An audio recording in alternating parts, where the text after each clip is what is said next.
दस्ती समन क्या होते हैं और सिविल प्रोसीजर कोड की किस धारा या किस आदेश में इसका वर्णन किया गया है। तो दोस्तों वीडियो को एंड तक जरूर देखिएगा, क्योंकि ये दस्ती समन आपकी कोर्ट की या प्रैक्टिकल लाइफ में बहुत ही ज़्यादा इम्पोर्टेंटली यूज़ किए जाते हैं।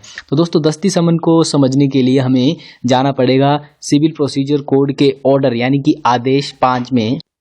आदेश 5 यानी कि ऑर्डर 5 और इसका जो रूल 9 और 9A है, इसमें ये बिल्कुल क्लैरिफाई किया गया है कि दस्ती समन क्या होते हैं। तो दोस्तों दस्ती समन समझने से पहले हमें ऑर्डर 5 रूल 9 को देखना पड़ेगा, जिसमें बताया गया है कि सर्विस ऑफ समन कोर्ट के द्वारा कैसे की जाती है। तो दोस्तों कोर्ट के द्वारा सर्विस ऑफ समन तब की जाती है जब आपने कोई भी वकालतनामा फाइल किया होता है और उसमें नोटिस यानी कि तलवाना भरा होता है। तलवाने में जब आपने 2, 5 या 10 रुपए की टिकट लगाई होती है, तब जाके कोर्ट किसी को समन करता है। कोर्ट समन 2 तरीके से करता है, या तो कोर्ट खुद समन करता है या फिर कोर्ट प्लेंटिव को, जिसने प्लेंट फाइल की है, जिसने केस फाइल किया गया है, उसी को अधिकार दे समन करने का। तो जब कभी भी किसी भी प्लेंटिव को ये अधिकार दिया जाता है कि वो पर्सनली किसी को या फिर कोर्ट के ऑफिसर को भेजकर समन करवाए, तो उसे दस्ती समन कहा जाता है, जिसे कि ऑर्डर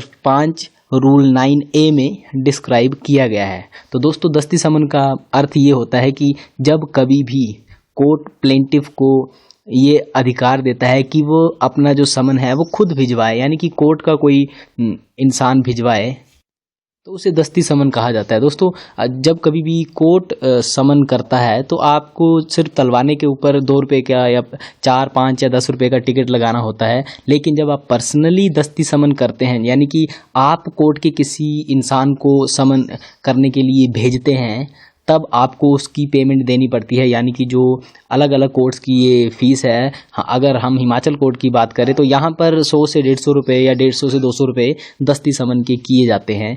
अदर कोर्ट में क्या पेमेंट की जाती है वो आप अपने स्तर पर बता सकते हैं। तो दोस्तों मुझे ये विषय इम्पोर्टेंट लगा था, इसके लिए आपको ऑर्डर 5 का रूल 9 और 9 कैपिटल A ये देखना पड़ेगा। इसमें बताया गया है दस्ती समन 9 में, जो रूल 9 में जो बताया गया है वो बताया गया है कि कोर्ट कैसे समन करता है, और ऑर्डर 5 रूल 9 कैपिटल A में जो बताया गया वो दस्ती समन के बारे में बताया गया है। यानी कि प्लेंटिव को अधिकार दिया गया है कि वे कोर्ट के किसी इंसान को भेजकर समन करवाए। तो दोस्तों आई होप आपको ये दस्ती समन और समन के बीच का डिफरेंस जो है वो पता चला होगा। और अगर आपको इस चैनल की वीडियोस पसंद आ रही हैं तो चैनल को शेयर और सब्सक्राइब करना बिल्कुल भी ना भूलें। थैंक यू दोस्तों।